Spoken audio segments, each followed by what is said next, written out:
guys, how's it going? It's Irish.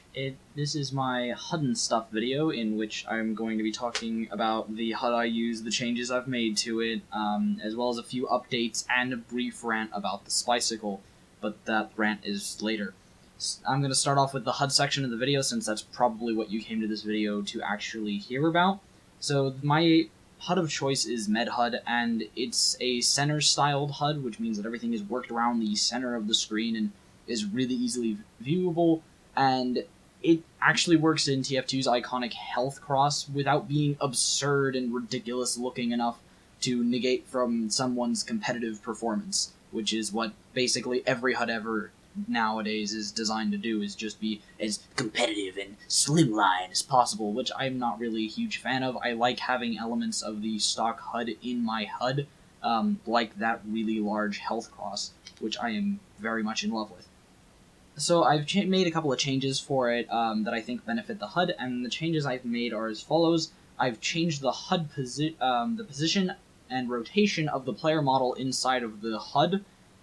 That's basically like you use the character model in the HUD, and this is basically for Spy's benefit to be able to quickly check what metagun the enemy medic is running, because in the way that it was set up before, it was like a directly front-on view, and you could not see for the life of you if he was running a Kritzkrieg or the stock metagun, which is a big deal for me.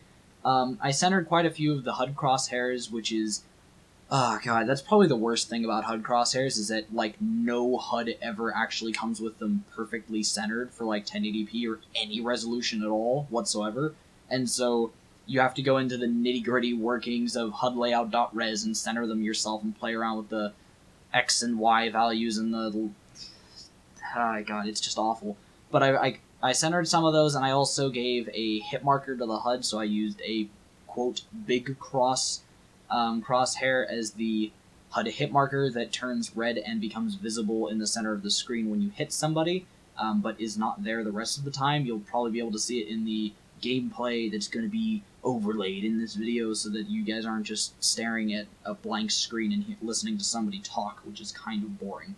And I also changed the title of the HUD, and I only really made this change so that people wouldn't try to get MedHUD, only to realize that I had edited it, and then try to go replicate the changes in, like, the nitty-gritty, inaccurate way, and just, like, this is mainly for the streaming, because I do streaming, and I didn't want people to be like, oh my god, he uses MedHUD, I'm gonna go get MedHUD, and then go and get it, and then realize, oh shit, this is not how his game looked, and then try to replicate the changes. So I changed it to, quote, Irish HUD, because it's not really my HUD, I just changed it so that nobody would try to go and get MedHUD. With the HUD portion of the video out of the way, which, yeah, I'm considering that out of the way, I want to talk about the Spy-cicle. Yes, this is the Spy-cicle rant. How shit is the new Spy-cicle? Well, let's take a look at the previous Spy-cicle and the role that it played to assist Spy in being sneaky and getting picks, which is Spy's job. The old Spy-cicle gave you 3 seconds of full fire immunity and took 15 seconds for your knife to recharge. Okay. It basically made the knife unreliable to get picks for knife-heavy spies, like a conventional spy. But gun spies fucking loved this, because of the fire immunity, it meant that if a pyro charged you head-on and was just flaming the crap out of you, you actually had the ability to go get 3 perfectly lined-up headshots, because you wouldn't be flinching at all.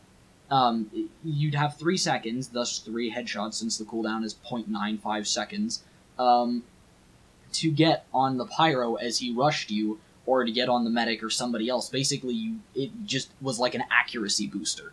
And it was also used in conjunction with the old Deadbringer, which didn't have the fire afterburn immunity protection, whatever that does now, for better getaways, since the pyro wouldn't be able to instantly reignite the spy once he'd feigned. It was also considered a silent killer knife, which means that basically the victims of your clicking on backs would not scream out and alert people around them, and it also would not show up in enemy kill feed, which was really, really awesome. The Your Eternal Reward also shared this feature, well, still does. But the new Spy-cicle cuts that fire immunity down to 1 second, and it gives it instead 10 seconds of afterburn immunity, which I don't think anybody was really asking for with the Spy-cicle. The knife takes the same amount of time to recharge, that being 15 seconds, as I said earlier, but you can help it regen faster by picking up metal drops and basically get it back faster, although I don't really know why you do that, because it's kind of a waste of a knife to use, especially since the Silent Killer attribute was dropped from the item.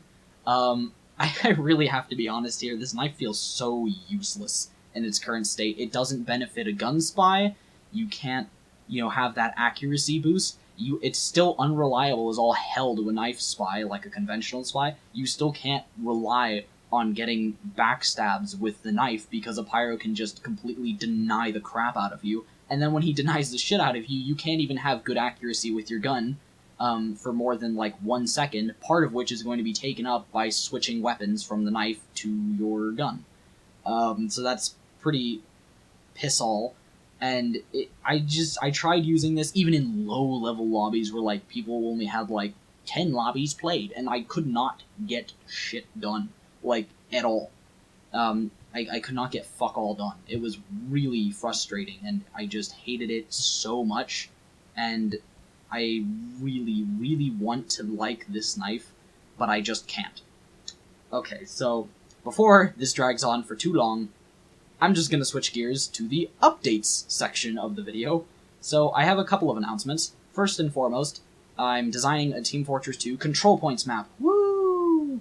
I actually am really excited about this project, and it is something that I've wanted to do for a very, very long time. Since I've been playing TF2 for like 4 years, I think ever since like the end of year 1, I've actually been like, oh, I should make my own map. That'd be so cool. I'd be like a cool kid.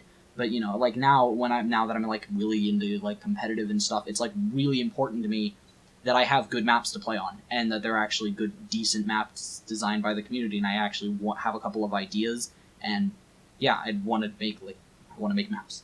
And if you guys want to help with that process, be part of the creation process, that I can, like, talk to you guys or whatever, preferably if you guys have a microphone.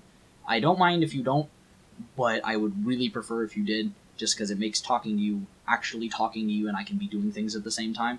And also, potentially, beta testing the map if I can find a server that will actually run the map. Also, if you are a server owner, if you have a server or whatever, and you are cool with me using it every once in a while to beta test a map with a bunch of people, that'd be great. You can add me on Steam.